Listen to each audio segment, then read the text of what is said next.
ನಮಸ್ಕಾರ ಕಣ್ರಪ್ಪ, ಎಲ್ಲರೂ ಹೆಂಗಿದ್ದೀರಾ? ಚೆನ್ನಾಗಿದ್ದೀರಲ್ಲ?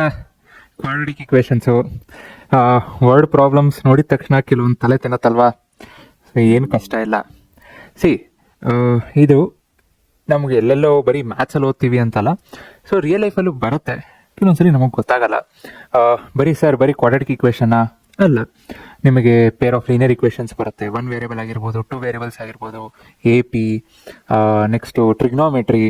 ಸೊ ಈ ಥರ ಎಷ್ಟು ಕಾನ್ಸೆಪ್ಟ್ಸ್ ಬರುತ್ತೆ ನಮಗೆ ಗೊತ್ತಿಲ್ಲದೇನೆ. ಆ್ಯಂಡ್ ಇಟ್ಸ್ ನಾಟ್ ಲೈಕ್ ಏನೋ ನಾವು ಇದನ್ನು ನಮಗೆ ಇದು like we need to see how it is ಅಂತ. ಸೊ ನಮ್ಗೆ ಗೊತ್ತಿಲ್ಲದೇನೆ ನಾವು ಯೂಸ್ ಮಾಡ್ತಿರ್ತೀವಿ. ಈಗ ಫಾರ್ ಎಕ್ಸಾಂಪಲ್ ಈ ಸ್ಮಾರ್ಟ್ ವಾಚ್ ಇದೆ. ಸೊ ಸ್ಮಾರ್ಟ್ ವಾಚಲ್ಲಿ ಇದು ಆ್ಯಪಲ್ಲು ಅಥವಾ ಸ್ಯಾಮ್ಸಂಗು ಸ್ಮಾರ್ಟ್ ವಾಚ್ ಅಲ್ಲ. ಸೊ ಇದು ಆ್ಯಕ್ಟಿವಿಟಿಗೆ ಅಂತಾನೆ. ಸೊ ಸ್ಟಿಲ್ ಇದರಲ್ಲಿ ನಿಮಗೆ ತುಂಬ ಜಾಸ್ತಿ ಫೀಚರ್ಸ್ ಇಲ್ಲ, ಬಟ್ GPS ಟ್ರ್ಯಾಕರ್ ಇದೆ. ಸೊ ನಾನು ಎಲ್ಲಿ ನೋಡ್ತಿದ್ದೀನಿ ಎಷ್ಟು ಪರ್ಫೆಕ್ಟಾಗಿ ತೋರಿಸುತ್ತೆ ಅಂದರೆ ಮ್ಯಾಪ್ ಅಂದರೆ ಮ್ಯಾಪು ತೋರಿಸುತ್ತೆ. ಇಲ್ಲಾಂದರೆ ನಾನು ಓಡಾದ್ಮೇಲೂ ಓಕೆ ಎಲ್ಲೆಲ್ಲಿ ಹೋಗಿದ್ದೀನಿ, ಯಾವ ಸ್ಪೀಡಲ್ಲಿದೆ, ಸೊ ಎಲ್ಲಿ ಯಾವ ಪೊಸಿಷನಲ್ಲಿ, because is all maths. So maths is everywhere. ಇಷ್ಟಪಡ್ರಿ, because you cannot live without maths going forward. ಬೇಕು maths. Okay, so coming back, ಈ ಕ್ವಾಡ್ರಾಟಿಕ್ ಇಕ್ವೇಷನ್ಸಲ್ಲಿ ಹೇಳ್ತೀವಿ. So there is a way to solve the word problems. ನಿಮಗೆ ಗೊತ್ತಿತ್ತು ಅಂದರೆ it's nothing is going to stop you. Very easy. First ಅರ್ಥ ಮಾಡ್ಕೊಳ್ಳಿ. So ಈ ಕೇಸ್ ಬರೋಂಗಿದ್ರೆ ನಾನೊಂದು ಅಂದರೆ ಸ್ಕೂಲಲ್ಲಿ ಹಾಸ್ಟೆಲ್ ಇದ್ದಿದ್ದು. ಸೊ ಹೀಗೆ ನಾನು ನಮ್ಮ ಸೀನಿಯರ್, ಬಿಕಾಸ್ ನಾನು ನಮ್ಮ ಸೀನಿಯರ್ಸ್ ಜೊತೆ ಕ್ಲೋಸ್ ಆಗಿದ್ದೆ. ಇನ್ನು ಜೂನಿಯರ್ಸ್ ಅಷ್ಟು ಗೊತ್ತಿಲ್ಲ. ಸೊ ಇಟ್ ಸೀನಿಯರ್ಸು ಆಲ್ಮೋಸ್ಟ್ ಎಲ್ಲರೂ ಗೊತ್ತಿತ್ತು ಅಂದ್ಕೊಡ್ರಿ. ಸೊ ಸೀನಿಯರ್ ಜೊತೆ ಹಿಂಗೆ ಹೋಗ್ಬೇಕಾದ್ರೆ ಹಿಂಗೆ ಮಾತಾಡ್ಕೊಂಡು ಮುಂದೆ ಆದರೆ ನಾವು ನಿಮ್ಮದು ಆಗಿರತ್ತಲ್ಲ, ನಾನು ದೊಡ್ಡವನಾದ್ಮೇಲೆ ಹಿಂಗೆ ಆಗ್ತೀನಿ, ದೊಡ್ಡವನಾದ್ಮೇಲೆ ಇದಾಗ್ತೀನಿ ಅದಾಗ್ತೀನಿ ಅಂತ. ಸೊ ನಾವು ಹಂಗೆ ಮಾತಾಡ್ಕೊಂಡು ಹೋಗ್ತಿದ್ವಿ. ಸೊ ಹೀಗೆ ಹೇಳಬೇಕಾದ್ರೆ ಈಗೇನು ನಮ್ದೇನು ಏಜ್ ಇದೆಯಲ್ಲ, ಸೊ ಏಜ್ಗೆ ಒಂದು ಎಷ್ಟು ವರ್ಷ ಆ್ಯಡ್ ಮಾಡಾದ್ಮೇಲೆ ಅಥವಾ ಎಷ್ಟು ವರ್ಷ ಆದಮೇಲೆ ನಮ್ಮ ಏಜ್ ಏನಿರುತ್ತೆ ಅದ್ರ ಪ್ರಾಡಕ್ಟು 420 ಆಗುತ್ತೆ ಅಂದರು. 420ನಾ ಅಣ್ಣ, ಏನು ಕಿಂಡಲ್ ಮಾಡ್ತಿದ್ದೀರಾ ಅಂತ ಆ ಲುಕ್ ಇದೆಯಲ್ಲ, ತಲೆ ಎತ್ತಿಂಗ್ ನೋಡಿದೆ. ಅವರು ಮಗನೇ ಈಗಲ್ಲ ಮುಚ್ಕೊಂಡು ಅದಕ್ಕೆ ಮ್ಯಾಥ್ಸ್ ಮಾಡು. ಸೊ ನೀನು ಮ್ಯಾಥ್ಸ್ ಮಾಡಿದಾಗ ನಿನಗೆ ಹೆಂಗೆ ಕ್ಯಾಲ್ಕುಲೇಷನ್ ಹೆಂಗೆ ತಲೆ ಹೊಡಬೇಕು ಅಂದರೆ, ಈಗ ನಾವೇನು ಕೇಳ್ತೀವೋ ಇಮ್ಮಿಡಿಯೇಟಾಗಿ ಮೈಂಡಲ್ಲಿ ಕ್ಯಾಲ್ಕುಲೇಷನ್ ಆಗೋಕೆ ಇದನ್ನು ಎಕ್ಸ್ ತೊಗೊತೀನಿ, ಇದನ್ನು ನಂದು ಎಕ್ಸ್ ತೊಗೊಂಡ್ರೆ ನನಗೂ ಏಜ್ ಜಾಸ್ತಿ ಆದಮೇಲೆ ಈಗ ಆಫ್ಟರ್ 5 ಇಯರ್ಸ್ ಅಂದಮೇಲೆ ನನಗೂ 5 ವರ್ಷ ಜಾಸ್ತಿ ಆಗಿರುತ್ತೆ, ನಮ್ಮ ಸೀನಿಯರ್ಗೂ 5 ವರ್ಷ ಜಾಸ್ತಿ ಆಗಿರುತ್ತೆ. ಏನು ಬರೀ ನನಗಷ್ಟೇ 5 ವರ್ಷ ಜಾಸ್ತಿ ಆಗಿರುತ್ತಾ? ಇಲ್ವಲ್ಲ. ಸೊ ನನ್ನ ಏಜ್ಗೆ 5 ವರ್ಷ ಆ್ಯಡ್ ಮಾಡಬೇಕು 5. ಸೊ ನಮ್ಮ ಸೀನಿಯರ್ಗೂ 5 ಆ್ಯಡ್ ಮಾಡಬೇಕು. ಓಕೆ, ಏನು ಬರುತ್ತೆ ಅದೆರಡು ಮಲ್ಟಿಪ್ಲೈ ಮಾಡಬೇಕು. ಸೊ ಗೊತ್ತಿತ್ತು ಅಂದರೆ, ಗೊತ್ತಿಲ್ಲ ಅಂದರೆ ಎಕ್ಸ್ ಅಂತ ತೊಗೋಬೇಕು ಇನ್ಸ್ಟೆಡ್ ಆಫ್ 5. ಸಿಂಪಲ್. ಅದೇ ಇಲ್ಲೂ. ಸೊ ಏನಂತ ಇದೆ, ದ ಏಜ್ ಆಫ್ 2 ಸ್ಟೂಡೆಂಟ್ಸ್ 19 ವರ್ಷ, ಇನ್ನೊಬ್ರದ್ದು 15 ವರ್ಷ. ಎಷ್ಟು ವರ್ಷ ಆದಮೇಲೆ 480 ಇದೆ. ಏನು ಮಾಡಬೇಕು? ಗೊತ್ತಿತ್ತು ಅಂದರೆ ತೊಗೋಬೋದು 5, 10, 15. ಗೊತ್ತಿಲ್ಲ ಅಂದರೆ X, I don't know X. So after x years so age of person ಏನಾಗುತ್ತೆ? ಫಸ್ಟು 19 ವರ್ಷ ಇದೆಯಾ, ಎಕ್ಸ್ ಇಯರ್ಸ್ ಆದಮೇಲೆ 19 + ಎಕ್ಸ್. ಸೊ ಬಿದೇನಾಗುತ್ತೆ? ಈಗ 15 ವರ್ಷ ಇದೆಯಾ, ಎಕ್ಸ್ ಇಯರ್ಸ್ ಆದಮೇಲೆ 15 + ಎಕ್ಸ್. ಸೊ ಈಗೇನು ಹೇಳ್ತಿದ್ದಾರೆ, ಆಫ್ಟರ್ ಎಕ್ಸ್ ಇಯರ್ಸ್ ಅಥವಾ ಎಷ್ಟೋ ವರ್ಷ ಆದಮೇಲೆ ಸೊ ಅವರ ಪ್ರಾಡಕ್ಟ್ ಏನಾಗುತ್ತೆ, ಏಜ್ ಎಷ್ಟು 420 ಅಲ್ಲ 480. 420 ಹೇಳ್ತೀವಲ್ಲ 420. ಈಗೆಲ್ಲ ಆ್ಯಕ್ಚುಲಿ ಅದು ಯೂಸ್ ಮಾಡೋದು ಕಮ್ಮಿ ಆಗಿದೆ. ಹುಡುಗರ್ನೆಲ್ಲೂ ಇಲ್ಲಿ 420 ಅನ್ನೋದು ಕೇಳೇ ಇಲ್ಲ. ನಾವು ಬೈತಿದ್ರೆಲ್ಲ ಇಂಗ್ಲೀಷಲ್ಲಿ ಬೈಕ್ ಸ್ಟಾರ್ಟ್ ಮಾಡಿದ್ದಾರೆ. ಏನು ಮಾಡೋದು? That was A time. Okay, so ಇದು ಕ್ವಾಡ್ರಾಟಿಕ್ ಇಕ್ವೇಷನ್ನು. ಸೊ ಈ ಕ್ವಾಡ್ರಾಟಿಕ್ ಇಕ್ವೇಷನ್ ಹೆಂಗೆ ಸಾಲ್ವ್ ಮಾಡೋದು ಅಂತ ನಾನೇನು ನಿಮ್ಗೆ ಹೇಳಬೇಕಾ? ಇಲ್ವಲ್ಲ, ಸಿಂಪಲ್. ಹೆಸರು. So next ಹೋಗೋಣವಾ? ಆ್ಯಂಡ್ ಇಷ್ಟೇ ಅಲ್ಲ, ನಾನು ನಿಮ್ಗೆ ಸ್ಟೆಪ್ ವೈಸು ಹೆಂಗೆ ಏನು ತೊಗೋಬೇಕು ಅಂತಾನು ತೋರಿಸಿದ್ದೀನಿ. ಓಕೆ, ಇಲ್ವಂತ ಮತ್ತೆ. So let the required age are x. Okay, after x years, ಇದೆಲ್ಲ ಸೆಂಟೆನ್ಸ್ ಬರಬೇಕು. After x years the age of a is x + 19. After x years the age of b is x + 15. ಈ word statements ಬರೀಬೇಕು. This are important. Product of their age 480 ಇದೆ. So ಏನಾಗುತ್ತೆ? x + 19, x + 15, 480. Quadratic equation solve ಮಾಡಿರಿ. So ಏನು ಬರುತ್ತೆ? x² + 34x - 195. So ಎಷ್ಟು ದೊಡ್ಡ equation ಹಿಂಗೆ ಸಾಲ್ವ್ ಮಾಡೋದು? ಒಂದು ಶಾರ್ಟ್ ಕಟ್ ಹೇಳಿದ್ದೀನಿ. ಇದೇ ಈಕ್ವೇಷನ್ ತೊಗೊಂಡು ಒಂದು ಹೆಂಗೆ ಫಾಸ್ಟಾಗಿ ಮಾಡೋದು ಅಂತ ಹೇಳಿದ್ದೀನಿ. ಒಂದು ಶಾರ್ಟ್ಸ್ ಮಾಡಿದ್ದೀನಿ, ಚೆಕ್ ಮಾಡಿದ್ದೀರಾ? ಹೇಳ್ರಿ. ಸೊ ಇಷ್ಟ ಆಗಿತ್ತು ಅಂದರೆ ಲೈಕ್ ಮಾಡಿರಿ, ಈ ವಿಡಿಯೋನ ಲೈಕ್ ಮಾಡಿರಿ. ಓಕೆ, ಸೊ ಏನಿದೆ? ಸೊ x² ಪ್ಲಸ್ ಅಲ್ಲ, plus 34x minus 195 is equal to 0. So ಏನು ಮಾಡಬೇಕು? ಬಿಗ್ಗರ್ ನಂಬರ್ಸ್ ಇದ್ದಾಗ ಈ ಮೆಥಡ್ ಯೂಸ್ ಮಾಡಿರಿ. ನಿಮಗೆ ಹೆಂಗೆ ಸ್ಪ್ಲಿಟ್ ಮಾಡಬೇಕಂತಾದ್ರೂ ಒಂದು ಐಡಿಯಾ ಬರುತ್ತೆ, ಅಂದರೆ ಯಾವ ನಂಬರ್ಸ್ ತೊಗೋಬೇಕು ಅಂತ. ಸೊ ಇಲ್ಲಿ ಮಿಡಲ್ ಅಂದರೆ ಎಕ್ಸ್ ಏನಿರುತ್ತೆ ಅದನ್ನು 2 ಇಂದ ಡಿವೈಡ್ ಮಾಡಿರಿ. ಎಷ್ಟು ಬಂತು? 17. ಸೊ ಈಗ 17 ಸ್ಕ್ವೇರ್ 289, ಸ್ಕ್ವೇರ್ ರೂಟ್ ತೊಗೊಳ್ಳಿ, 17 ಸ್ಕ್ವೇರ್ ಮಾಡಿ. ಇಲ್ಲಿ ಮೈನಸ್ 195 ಇದ್ರೆ ಅದನ್ನು ಪ್ಲಸ್ 195 ಮಾಡ್ಕೋಬೇಕು. ಇಲ್ಲಿ ಪ್ಲಸ್ ಇದ್ರೆ ಇದರಲ್ಲಿ ಮೈನಸ್ ಮಾಡಬೇಕು ಅಷ್ಟೇ. ಸೊ ಎಷ್ಟು ಬರುತ್ತೆ ನಿಮಗೆ? 5 + 9 4, 1 carry 9 9 8, 1 carry 3 3 + 1 4. So 484 which is 22. Sir ಈಗೇನು ಮಾಡಬೇಕು? ಅಂದರೆ ಈ 22 ಏನು ಬಂತಲ್ಲ, ಸೊ 17. ಓಕೆ, ಸೊ ಈ 22 ಏನು ಬಂತಲ್ಲ, ಸೊ ಇದನ್ನು 22ನ ಒಂದು ಆ್ಯಡ್ ಮಾಡಿರಿ, ಇಲ್ಲಿ ಸಪ್ರಾಕ್ಟ್ ಮಾಡಿರಿ. ಸೊ ಏನು 17 ಬಂದಿತ್ತು ಅದಕ್ಕೆ ಫೈನಲ್ ಏನು ಬರುತ್ತೆ ಆ್ಯಡ್ ಮಾಡಿರಿ. ಸೊ ಇದೇ 22 17 ಸಪ್ರಾಕ್ಟ್ ಮಾಡಿರಿ. ಸೊ ಎಷ್ಟಾಯಿತು? ಒಂದು 39, ಇನ್ನೊಂದು -5. ತಗೋಬೇಕಾದ್ರೆ ಇಲ್ಲಿ ಈ ಈಕ್ವೇಷನ್ನ ಸಿಂಪ್ಲಿಫೈ ಮಾಡಬೇಕಾದ್ರೆ, ಓಕೆ ನೆಕ್ಸ್ಟ್ ಬರಿತೀನಿ. ಒಂದು 39, ಇನ್ನೊಂದು -5. ಸೊ ನೆಕ್ಸ್ಟ್ ಇಲ್ಲಿದೆ. So x² plus 39x minus 5x. So 39 ಬಂತು, -5 ಬಂತು. ಇಲ್ಲಿ ಪ್ಲಸ್ 34 ಇದೆ. ಸೊ 39 - 5 + 34 ಕರೆಕ್ಟ್ ಅಲ್ಲ? So 39x - 5x minus 195 is equal to 0. Simple. So ನೀವು ಇಲ್ಲಿಂದಾನೇ ಫ್ಯಾಕ್ಟರ್ಸ್ ಮಾಡಬೇಕು ಅಂದರೆ ನಾನು ಹೇಳ್ತಿರೋದು factors. So final x value. So final x value ಅಂದರೆ ಪ್ಲಸ್ 39 ಇರೋದು ಸೈನ್ ಚೇಂಜ್ ಮಾಡಿರಿ, -5 ಇರೋದು ಸೈನ್ ಚೇಂಜ್ ಮಾಡಿರಿ, plus. So this are the values of X. So values of X, ಒಂದು -39, ಇನ್ನೊಂದು +5. So age cannot be negative. So hence after 5 years. I guess ನಾನು 5 ವರ್ಷ ಅನ್ನಲ್ಲ ಎಕ್ಸಾಂಪಲಲ್ಲಿ. ನಾನು ಸ್ಟಾರ್ಟಿಂಗ್ ಹೇಳಬೇಕಾದ್ರೆ ನಾನೇನು ಗೊತ್ತಿತ್ತು ಅಂತ ಹೇಳಿಲ್ಲ, ಸುಮ್ಮನೆ ಹಂಗೆ 5 ವರ್ಷ ಅಂತ ಸುಮ್ಮನೆ ಹೋಗದೆ. 5 years ಆ್ಯಂಡ್ ಸ್ಟೇಟ್ಮೆಂಟ್ ಬರೀಬೇಕು, X age cannot be negative. ಯಾಕೆ ಮೈನಸ್ ತೊಗೊತಿಲ್ಲ? ಬಿಕಾಸ್ ಏಜ್ ನೆಗೆಟಿವ್ ಆಗಲ್ಲ. ಈವನ್ -10 years ಹಿಂದೆ ಹೋಗೋಕ್ಕಾಗತ್ತಾ? ಟೈಮ್ ಮೆಷಿನ್ ಇದ್ರೆ ಆಗತ್ತೆ. ಸೊ ಟೈಮ್ ಮೆಷಿನ್ ಅಂತ ಹೇಳ್ತಿದ್ದಾರೆ, ಬಟ್ ಆಗತ್ತಾ? ಸೊ ಟ್ರೈನ್ ಆ್ಯಕ್ಚುಲಿ ಈಗೆಲ್ಲ ಇದು ಕಮ್ಮಿ ಆಗ್ತಾ ಇದೆ. ಸೊ ಮುಂದೆ ಡೀಸೆಲ್ ಇಂಜಿನ್ ಹೋಗುತ್ತೆ, ಪೆಟ್ರೋಲ್ ಇಂಜಿನ್ ಹೋಗುತ್ತೆ. ಸೊ ಈಗೆಲ್ಲ ಹೈಡ್ರೋಜನ್ ಇಂಜಿನ್ ಬಂದಿದೆ. ಮೇರಾ ದೇಶ್. ಸೊ ಇನ್ನು we are the 3rd country and we are the only nation. So ಆ ಕೆಪಾಸಿಟಿಲಿ ಹೈಡ್ರೋಜನ್ ಇಂಜಿನ್ನ ಡೆವಲಪ್ ಮಾಡಿರೋದು. ಕೆಪಾಸಿಟಿ ಅಂದರೆ ಹೆಂಗೆ? ಸೊ ಅಷ್ಟು ಜನ ತೊಗೊಂಡೋಗೋದು. ಬಿಕಾಸ್ ಬೇರೆ ಇನ್ನೂ 2 ದೇಶದಲ್ಲಿದೆ, ಬಟ್ ಈ ಲಾರ್ಜ್ ವಾಲ್ಯೂಮ್ಸಲ್ಲಿ ತೊಗೊಂಡೋಗೋ ಕೆಪಾಸಿಟಿ ಇಲ್ಲ ಹೈಡ್ರೋಜನ್ ಇಂಜಿನ್ಗೆ. ಫಸ್ಟ್ ಟೈಮಲ್ಲೇ 6. ಸೊ ಹಾಗೆ ಯಾಕೆ ಹೇಳ್ರಿ? We are Indians. So okay again. So ನಾನು ಫಸ್ಟ್ PUC ಇದ್ದೆ. ಫಸ್ಟ್ PUC ನಮ್ಮ ಅಂದರೆ ಸ್ಕೂಲಿಂದ ಹೊರಗೆ ಬಂದೆ. ಸೊ ಮಾಮ ಮದುವೆ ಎಲ್ಲ ಊರಲ್ಲಿತ್ತು, ಹೋಗೋಣ ಅಂತ ಟ್ರೈನಿಗೆ ಕಾಯ್ತಾ ಇದ್ವಿ. ಅಪ್ಪ ಸುಮ್ಮನೆ ಇಲ್ದಿರ ಕಾಲೇಜ್ ಬಿಟ್ಟು ಬಂದಲ್ಲ, ಆಯಿತು ತಡಿ ಮಗನೇ ನಿನಗಿದೆ ಅಂತ. ಸೊ ಈ ಟ್ರೈನು ನಾವೊಂದು ಎಷ್ಟೋ ದೂರ ಹೋಗಬೇಕು. ಸೊ ಇನ್ ಕೇಸ್ ಒಂದು 5 km/h ಜಾಸ್ತಿ ಹೋಗಿದ್ದಿದ್ರೆ ಬೆಳಗ್ಗೆ ನಾವು ಮದುವೆಗೆ ತಿಂಡಿ ಟೈಮ್ ಹೋಗ್ಬಿಡ್ಬೋದಾಗಿತ್ತು ಅಂತ ಹೇಳಿದ್ರು. ಆಯಿತು, ಓಕೆ, ಅಷ್ಟಕ್ಕೆ ಸುಮ್ಮನೆ ಆದರೆ ಓಕೆ. ಸ್ಪೀಡ್ ಎಷ್ಟು ಫೈನ್ ಮಾಡು ಅಂದರು. 5 km/h ಜಾಸ್ತಿ ಹೋಗಿದ್ದಿದ್ರೆ 1 hour ಬೇಗ ಹೋಗ್ಬೋದಾಗಿತ್ತ. ಓಕೆ, ಸ್ಪೀಡ್ ಡಿಸ್ಟೆನ್ಸ್ ಗೊತ್ತು, ಯಾಕಂದರೆ ಇಲ್ಲಿಂದ ಊರಿಗೆ ಹೋಗ್ಬೇಕು ಅಂದ್ರೆ ಡಿಸ್ಟೆನ್ಸ್ ಗೊತ್ತಿರತ್ತೆ. ಸೊ ಡಿಸ್ಟೆನ್ಸ್ ಗೊತ್ತು, 5 km/h. ಸುಮ್ಮನೆ ಆರಾಮಾಗಿ ಮನೇಲೇ ಇದ್ದು ಕಾಲೇಜಿಗೆ ಹೋಗಿ ಬಂದಿದ್ರೆ ಎಷ್ಟು ಚೆನ್ನಾಗಿರ್ತಿತ್ತು. ಸುಮ್ಮನೆ ಬಂದು ನನಗೆ ನಾನು ಸೇವ್ ಮಾಡ್ಕೊಂಡೆ ಅಂತ ಅನ್ನಿಸ್ತು. ಅಲ್ಲೂ ಏನು ಕ್ವಾಡ್ರಾಟಿಕ್ ಈಕ್ವೇಷನ್ಸ್ ಹೌದೋ ಇಲ್ಲ. ಸೊ ಏನಿದೆ, ಈ ಟ್ರೈನ್ ಟ್ರಾವೆಲ್ಸ್ 360 ಎಷ್ಟು ಡಿಸ್ಟೆನ್ಸ್ ಟ್ರಾವೆಲ್ ಮಾಡಬೇಕು? 360 km ಟ್ರಾವೆಲ್ ಮಾಡಬೇಕು ಯೂನಿಫಾರ್ಮ್ ಸ್ಪೀಡಲ್ಲಿ. ಇದೆಲ್ಲ ಹಾಡು, ಚಿಕ್ಕ ಬುಕ್ಕು ರೈಲು ನಿಲ್ಲದಿಲ್ಲ ಎಲ್ಲೋ ಯಾಕೆ ಹಿಂಗೆ ಓಡ್ತಾ ಇತ್ತು, ಹಾಗೆ. So if the speed had been 5 km/h more, ಜಾಸ್ತಿ ಆಗಿದ್ದಿದ್ರೆ. So it would have taken 1 hour less for the same journey.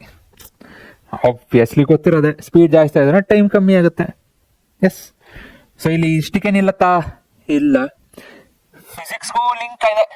9th physics ಹೆಂಗೆ, time is equal to distance by speed. ಅದೇ ನಿಮ್ಮ ಮ್ಯಾಥ್ಸಲ್ಲಿ ಹೇಳ್ತಾರ ಇಲ್ವಲ್ಲ, ಫಿಸಿಕ್ಸ್. ಅದಕ್ಕೆ ರಿಯಲ್ ಲೈಫಲ್ಲಿ ಮ್ಯಾಥ್ಸೇ ಸಪ್ರೇಟು, ಫಿಸಿಕ್ಸೇ ಸಪ್ರೇಟು, ಬಯಾಲಜಿ ಕೆಮಿಸ್ಟ್ರಿನೇ ಸಪ್ರೇಟು ಅಂತ ಇರೋಕ್ಕಾಗಲ್ಲ. ಎಲ್ಲನೂ ಒಂದೇ.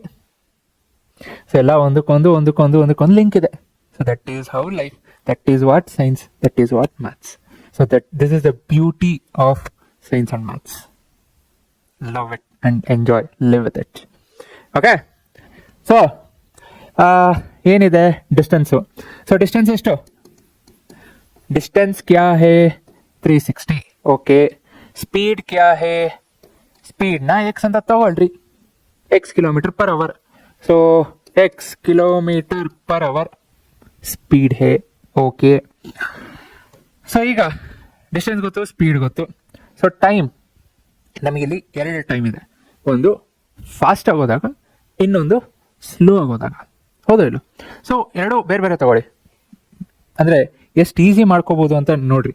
ಸೊ ಈಗ T1 ಫಾಸ್ಟ್ ಹೋದಾಗ, T2 ಸ್ಲೋ ಹೋದಾಗ. ಸೊ ನೀವೆಲ್ಲಾದ್ರೂ ಬರ್ಕೊಂಡಿರ್ಬೇಕಿದ್ರೆ T1 ಏನಿದೆ ಫಾಸ್ಟು, T2 ಏನಿದೆ. ನಾನು ಯಾಕೆ ಹೇಳ್ತಿದ್ದೀನಿ ಅಂತ ಆಮೇಲೆ ಅದರಲ್ಲಿ ಎಷ್ಟು ಈಸಿಯಾಗಿ ನೀವು ಈ ವರ್ಡ್ ಪ್ರಾಬ್ಲಮ್ನ ಬ್ರೇಕ್ ಡೌನ್ ಮಾಡ್ಬೋದು ಅಂತ ಹೇಳ್ತೀನಿ. ಬಿಕಾಸ್ ಸ್ಪೀಡ್ ರಿಲೇಟೆಡ್ ಥಿಂಗ್ಸಲ್ಲಿ many of you make this mistake. First ಯಾವ ತೊಗೋಬೇಕು, ಲಾಸ್ಟ್ ಯಾವ ತೊಗೋಬೇಕು, ಹೆಂಗೆ ತೊಗೋಬೇಕು? Very simple. 9th ಓದಿರೋದೆ ಬೇಸಿಕ್. ನೀವು ಬೈಕ್ ಓಡಿಸ್ಕೊಂಡು ಹೋಗ್ತಿರ್ತಿರೋ ಇಲ್ಲೋ, ಯಾರೇ ಆಗಲಿ ಬೈಕ್ ಓಡಿಸ್ತೀರಾ. ನಿಮಗೆ ಮ್ಯಾಚ್ ಬರಲಿ ಬಿಡಲಿ, ನಿಮ್ಗೆ ಮ್ಯಾಚ್ ಇಂಟ್ರೆಸ್ಟ್ ಇರಲಿ ಬಿಡಲಿ, ಬೈಕ್ ಓಡಿಸ್ತೀರಾ. ಇನ್ನು ನಾನು ನೋಡಿರೋ ಹಂಗೆ ಯಾರು ಹೋಗಲಿ, ಯಾರು ಓದ್ತಾರೆ ಆರಾಮಾಗಿ ಮಜಾ ಮಾಡೋಣ ಅನ್ನೋರೇ ಬೈಕ್ ಜಾಸ್ತಿ ಓಡಿಸ್ತೀರಾ. ನೀವು ಇನ್ನೂ ಚೆನ್ನಾಗಿ ಗೊತ್ತಿರಬೇಕು ಇದು. ಯಾರ್ಯಾರು like whoever is not so much interested in studies. ಹೌದೋ ಇಲ್ಲೋ, ಬೈಕ್ ಓಡಿಸ್ತೀವೋ ಇಲ್ಲೋ. ಸೊ T1 ಏನು ಫಾಸ್ಟು, T2 ಏನು ಸ್ಲೋ. ಓಕೆ. ಓಕೆ. ಸೊ ಈಗ ಯಾವ ಟೈಮ್ ಜಾಸ್ತಿ, ಯಾವುದು ಟೈಮ್ ಜಾಸ್ತಿ? ಫಾಸ್ಟ್ ಆಗೋದಾಗ ಟೈಮ್ ಅಂದರೆ speed. Okay, fast. So speed fast, speed ಏನಿದೆ ಸ್ಲೋ ಇದೆ. ಸೊ ಫಾಸ್ಟ್ ಆಗೋದಾಗ ಏನಾಗುತ್ತೆ? ಟೈಮ್ ಕಮ್ಮಿ ಆಗುತ್ತೆ. ಸ್ಲೋ ಹೋದಾಗ ಏನಾಗುತ್ತೆ? ಟೈಮ್ ಜಾಸ್ತಿ ಆಗುತ್ತೆ. ಸೊ ಯಾವ ಟೈಮ್ ಜಾಸ್ತಿ? T2 ಟೈಮ್ ಜಾಸ್ತಿ, T1 ಟೈಮ್ ಕಮ್ಮಿ. ಬಿಕಾಸ್ ಫಾಸ್ಟ್ ಹೋಗ್ಬೇಕಾದ್ರೆ ಟೈಮ್ ಏನಾಗುತ್ತೆ? ಕಮ್ಮಿ ಆಗುತ್ತೆ. ಸ್ಲೋ ಹೋಗ್ಬೇಕಾದ್ರೆ ಟೈಮ್ ಏನಾಗುತ್ತೆ? ಆಬ್ವಿಯಸ್ಲಿ ಜಾಸ್ತಿ ಆಗುತ್ತೆ. Simple, basic. ಹೌದಾ ಇಲ್ಲ? ಸೊ ಈಗ ಸ್ಲೋ ಹೋಗ್ಬೇಕಾದ್ರೆ ಟೈಮ್ ಏನು? Time is equal to distance by speed. Yes. So time is equal to distance by speed.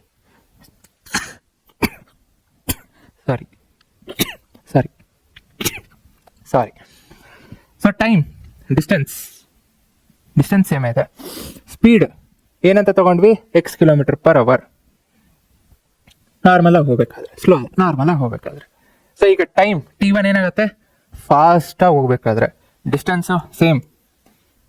Distance ಏನು ಚೇಂಜ್ ಆಗುತ್ತಾ ಫಾಸ್ಟಾಗಿ ಹೋಗಿದ ತಕ್ಷಣ? ಇಲ್ವಲ್ಲ. ಸೊ ಆದರೆ ಸ್ಪೀಡ್ ಏನಾಯಿತು? ಸ್ಪೀಡ್ ಜಾಸ್ತಿ ಆಯಿತು. ಸೊ ಸ್ಪೀಡ್ ಜಾಸ್ತಿ ಆಗಿದ್ದಕ್ಕೆ ಟೈಮ್ ಏನಾಯಿತು? ಕಮ್ಮಿ ಆಯಿತು. ಎಷ್ಟು ಕಮ್ಮಿ? What is the difference? ನಾರ್ಮಲಾಗಿ ಹೋಗ್ಬೇಕಾದ್ರೆ, ಫಾಸ್ಟಾಗಿ ಹೋಗ್ಬೇಕಾದ್ರೆ ಡಿಫ್ರೆನ್ಸ್ ಏನೆಷ್ಟು? ಟೈಮ್ ಎಷ್ಟಿದೆ? 1 hour. Same is equal to 1. Simplify ಮಾಡಿರಿ. ಆ್ಯಂಡ್ ಇವನ್ ಸಿಂಪ್ಲಿಫೈ ಮಾಡಬೇಕಾದ್ರೆ ಕರೆಕ್ಟಾಗಿ ಕೇಳಿಸ್ಕೊಳ್ರಿ. So how easily and fast you can simplify ಅಂತ. 360 ನ್ಯೂಮರೇಟರಲ್ಲಿ ಇದೆಯಾ? ಕಾಮನ್ ತೆಗಿರಿ. ಸೊ 360 ನಾನು ಕಾಮನ್ ತೆಗೆದ್ರೆ ಏನು ಉಳಿತು? ಇಲ್ಲಿ 1 ಉಳಿತು. ಸೊ 1/x ಮೈನಸ್ 360 ಹೋದರೆ ಏನು ಉಳಿತು? 1 divided by x + 5. So this is equal to 1. So ಈಗ LCM ತೊಗೊಳ್ರಿ. ಸೊ LCM ಏನಾಯಿತು? x into x + 5. So x + 5 ಮೇಲೆ ಹೋಗುತ್ತೆ, ಇದು x ಮೇಲೆ ಹೋಗುತ್ತೆ, -x ಆಗುತ್ತೆ. ಸೊ ಕ್ಯಾ ಹುವಾ? +x - x ಹೋಯಿತು. ಸೊ ಇಲ್ಲೇನು ಉಳಿತು? ಇನ್ನು 360 ಉಳಿದಿದೆ. 360 ಇಂಟು 5. 360 ಇಂಟು 5 ಅಂದರೆ 3000. ಅಂದರೆ 10 ಮಲ್ಟಿಪ್ಲೈ ಮಾಡಿಕೊಡ್ರಿ. 3600 divide by 2 1800. So fast multiplication ಮಾಡಬೇಕು ಅಂದರೆ that is what I use. So x + 5 this is equal to 1. Right side ಕಳಿಸ್ಕೊಡ್ರಿ, ಕ್ವಾಡ್ರಾಟಿಕ್ ಇಕ್ವೇಷನ್ ಬರುತ್ತೆ, ಸಾಲ್ವ್ ಮಾಡಿರಿ step by step. Okay, formula ಬರೀಬೇಕು. ಸೊ ಟೈಮ್ ಏನಾಗುತ್ತೆ? 2 ಟೈಮು. ನೆಕ್ಸ್ಟು ಕ್ವಾಡ್ರಾಟಿಕ್ ಈಕ್ವೇಷನ್ ಬಂತು. So finally ಏನು ಬಂತು, x square plus 5x 1800. So right side left side ತಗೊಳ್ರಿ, solve ಮಾಡ್ರಿ. Okay, done, all good good good. Next again ಇಲ್ಲಿ negative ಬರುತ್ತೆ. So negative ಬಂದಾಗ ಬರೀಲೇಬೇಕು. Speed of the train cannot be negative, hence ಅಥವಾ it cannot be -14 45. Okay, ಈ sentence ಇರಬೇಕು. Because ಯಾಕೆ ನೀವು -45 ತಗೊತಿಲ್ಲ, ಸುಮ್ಮನೆ ನಾನು ಮೈನಸ್ ಬಂದಿದ ತಕ್ಷಣ ಬಿಟ್ಟೆ ಅಂತ ಹೇಳೋಕ್ಕಾಗಲ್ಲ. ಸೆಂಟೆನ್ಸ್ ಬರೀಬೇಕು. This is very important. ಓಕೆನಾ? ಸರಿ, next maths exam second PUC ಮುಗಿದ ತಕ್ಷಣ ಬೇರೆ ಏನಾದರೂ ಓದೋಣ, ಸ್ವಲ್ಪ ಸೈನ್ಸ್ ಬಿಟ್ಟು ಸ್ವಲ್ಪ ಬೇರೆ ಏನೋ ಹೋಗೋಣ, ಏನಾದರೂ ಒಂದು ನಾವೆಲ್ಸ್ ಓದೋಣ ಅಂತ ಹೋದೆ ಅಂಗಡಿಗೆ ಹೋದೆ. ಒಂದಷ್ಟು ಬುಕ್ ತೊಗೊಂಡೆ. ಎಷ್ಟಾಯ್ತಪ್ಪ ಅಂದ್ರೆ 60 ರೂಪಾಯಿ. ಈಗಿಂದ 60 ಅನ್ಕೋಬೇಡ್ರಿ, ನಾನು ಹೇಳ್ತಿರೋದು ಒಂದು 15-20 ಇಯರ್ಸ್ ಬ್ಯಾಕ್. ಅವಾಗೆಲ್ಲ 60 ರೂಪಾಯಿ ಅಂದರೆ ಇಟ್ ಹ್ಯಾಡ್ ವ್ಯಾಲ್ಯೂ. ಸೊ ಅಷ್ಟಕ್ಕೆ ಬುಕ್ಸು ಬರ್ತಿತ್ತು, ಸಣ್ಣ ಬುಕ್ಸ್ ಆದರೂ ಬರ್ತಿತ್ತು. ಸೊ ಟ್ವಿಂಕಲ್ಲು, ಮನೋರಮ ಎಲ್ಲ ನೀವು ಕೇಳೇ ಇಲ್ಲ ಅಲ್ವಾ. ನೆಕ್ಸ್ಟು ಚಂದಮಾಮನ ಕಥೆಗಳು ಕೇಳ್ರಿ ಮನೇಲಿ, ಅಪ್ಪ ಅಮ್ಮ ಇದ್ರು ಹೇಳ್ತಾರೆ. ಸೊ ಚಂದಮಾಮನ ಕಥೆಗಳು, ಸೊ ಈ ಥರ ಎಲ್ಲ ಬರ್ತಿತ್ತು ಸಣ್ಣ books. Very beautiful and very informative, ಸಾದಾಗಿರ್ತಿತ್ತು. ಈಗೆಲ್ಲ ನೀವೆಲ್ಲಿ ಎಲ್ಲ ಇನ್ಸ್ಟಾಗ್ರಾಮು ಫೇಸ್ಬುಕ್ಕು ಇಲ್ಲ ಓದ್ತಾ ಇದ್ದೀರ, ಓದ್ರಿ. ಸೊ ಬುಕ್ಸ್ ತೊಗೊಂಡೆ, 60 ರೂಪಾಯಿ ಕೊಟ್ಟೆ. ಎಷ್ಟಪ್ಪ ಎಷ್ಟಾಯಿತು ಒಂದೊಂದು ಬುಕ್ಸಿಗೆ ಅಂತ ನಾನೇ ಮಾಡ್ಬೋದಿತ್ತು, ಸುಮ್ಮನೆ ಹೋಗಿ ಕೇಳಿದೆ ಅಂದ್ಕೊಂಡೆ. ಸರ್ ಇನ್ನೊಂದು 5 ಬುಕ್ ಎಕ್ಸ್ಟ್ರಾ ತೊಗೊಂಡ್ರೆ ಎಲ್ಲ ಬುಕ್ಕು 1 ರೂಪಾಯಿ ಕಮ್ಮಿ ಆಗುತ್ತೆ ಅಂದ್ರೆ ಬಿತ್ತಾ. ಮತ್ತು ನನ್ನ ತಲೆಗೆ calculation, quadratic equation same. So ಏನು, ಓಕೆ, ಬುಕ್ಸ್ ಫಾರ್ 60 rupees. ಎಷ್ಟೋ ಒಂದು ಬುಕ್ಸ್ ತೊಗೊಂಡ 60 ರೂಪಾಯಿಗೆ. ಎಷ್ಟು ಬುಕ್ಸ್ ಗೊತ್ತಿಲ್ಲ. So let the number of books be x. So ಏನಿದು, ನಂಬರ್ ಆಫ್ ಬುಕ್ಸ್ ಏನಿದೆ, ಎಕ್ಸ್ ಇದೆ. So cost of each book ಎಷ್ಟಾಯಿತು, 60/x. ಹೌದಾ ಇಲ್ಲ, ಪ್ರತಿ ಬುಕ್ಗೆ. ಈಗ total number of books x. So ಪ್ರತಿ ಬುಕ್ಗೆ ಎಷ್ಟಾಯಿತು, total cost divide by total number of books. ಒಂದು ಬುಕ್ಗೆ cost of each book. Okay, ಈಗೇನು 5 ಬುಕ್ ಎಕ್ಸ್ಟ್ರಾ ತೊಗೊಂಡಿದ್ದಿದ್ರೆ ಇದು number of books. So 5 book extra ತೊಗೊಂಡಿದ್ದಿದ್ರೆ +5 ಆಗುತ್ತೆ. ಇದು total number of books. So 5 book extra ತೊಗೊಂಡ್ರೆ x +5 ಆಗುತ್ತೆ. ಸೊ ಈಗೇನಾಯಿತು, okay, buying 5 extra books. So ಈಗೇನು ಹೇಳ್ತಿದ್ದಾರೆ, ಇದೆರಡರದ್ದು ಡಿಫರೆನ್ಸ್ ಎಷ್ಟು, 1 ರೂಪಾಯಿ. ಸೊ ಯಾವ್ದು ಜಾಸ್ತಿ, ಇದು ಜಾಸ್ತಿ. ಬಿಕಾಸ್ ನಾನು ಕಮ್ಮಿ ಬುಕ್ಸ್ ತೊಗೊಂಡಾಗ ಪ್ರತಿ ಬುಕ್ದು ಕಾಸ್ಟ್ ಜಾಸ್ತಿ ಆಗುತ್ತೆ. ನಾನು ಜಾಸ್ತಿ ಬುಕ್ ತೊಗೊಂಡಾಗ ಪ್ರತಿ ಬುಕ್ದು ಕಾಸ್ಟ್ ಏನಾಗ್ತಿದೆ, 1 ರೂಪಾಯಿ ಕಮ್ಮಿ ಆಗ್ತಿದೆ. So which is more, this is more, this is less. ಯಾಕಂದರೆ ನಂಬರ್ ಆಫ್ ಬುಕ್ಸ್ ಜಾಸ್ತಿ. ಸೊ ಡಿನಾಮಿನೇಟರ್ ಜಾಸ್ತಿ ಆಯಿತು ಅಂದರೆ ಟೋಟಲ್ ವ್ಯಾಲ್ಯೂ ಕಮ್ಮಿ ಆಗುತ್ತೆ. Simple basic maths, fractions. So ಏನಾಯಿತು, more minus less. So cost ಎಷ್ಟು, ಡಿಫ್ರೆನ್ಸ್ ಎಷ್ಟು, 1 ರೂಪಾಯಿ. ಅಗೇನ್ ಏನು ಮಾಡೋದು, ಸಿಂಪ್ಲಿಫೈ ಅಂದರೆ ಸಿಂಪಲಾಗಿ ಮಾಡೋದಕ್ಕೆ 60 ಕಾಮನ್ ತೆಗೀರಿ. 1/x ಮೈನಸ್ 1/x +5 ಬರುತ್ತೆ. ಸಾಲ್ವ್ ಮಾಡಿರಿ. ನನಗೆ ಎಕ್ಸ್ ವ್ಯಾಲ್ಯೂ ಎಷ್ಟು ಅಂತ ಹೇಳ್ರಿ. ನಾನು ಎಷ್ಟು ಬುಕ್ಸ್ ತೊಗೊಂಡೆ ಅಂದರೆ ಕಾಸ್ಟ್ ನಂಬರ್ ಆಫ್ ಬುಕ್ಸ್ ಎಷ್ಟು ತೊಗೊಂಡೆ ಅಂತ ಕಮೆಂಟ್ ಮಾಡಿರಿ. ನನಗೂ ಹೆಲ್ಪ್ ಮಾಡಿರಿ. ಆಗಿನ ಕಾಲದ್ದು ನನಗೂ ಗೊತ್ತಿಲ್ಲ, ಹೇಳ್ರಿ. So number of books, what is the number of books, comment. Okay, so ಇಷ್ಟಾಗಿತ್ತು ಅಂದರೆ ವಿಡಿಯೋನ ಲೈಕ್ ಮಾಡಿರಿ. ಸೊ ಇನ್ನೂ ಕ್ವಶನ್ಸ್ ಇದೆ, ಇಷ್ಟೇ ಅಂತ ಅನ್ಕೋಬೇಡ್ರಿ. ಸೊ ಇನ್ನೂ ಕ್ವಶನ್ಸ್ ಇದೆ. ಸೊ ವಿತ್ ಸೊಲ್ಯೂಷನ್ಸು ಇದೆ. ಸೊ ಇದೆಲ್ಲ ಬೇಕು ಅಂದರೆ, and again speed based problems ಇದೆ. ಸೊ ಇದೆಲ್ಲ ಬೇಕು ಅಂದರೆ ಕಮೆಂಟ್ ಮಾಡಿರಿ. So what is that you are looking ಅಂದರೆ, speed based problems, age related problems, ಅಥವಾ ಈಗ ನಾನು ತೋರಿಸಿದ್ನಲ್ಲ ಬುಕ್ಸು ಕಾಸ್ಟು ಅದು ರಿಲೇಟೆಡ್ ಪ್ರಾಬ್ಲಮ್ಸು, ಅಥವಾ ಒಂದು shape related problems. What is that you are looking, comment ಮಾಡಿರಿ. So based on the comments I will be making relevant videos. Okay, so ಇಷ್ಟ ಆಗಿತ್ತು ಅಂದರೆ ಲೈಕ್ ಮಾಡಿ, ಶೇರ್ ಮಾಡಿ ಫ್ರೆಂಡ್ಸ್ ಜೊತೆ. ಆ್ಯಂಡ್ ಏನು ಬೇಕು ಕಮೆಂಟ್ ಮಾಡಿರಿ. See you soon in the next video. Thank you. Bye bye. Take care. ಜೈ ಹಿಂದ್, ಜೈ ಕರ್ನಾಟಕ.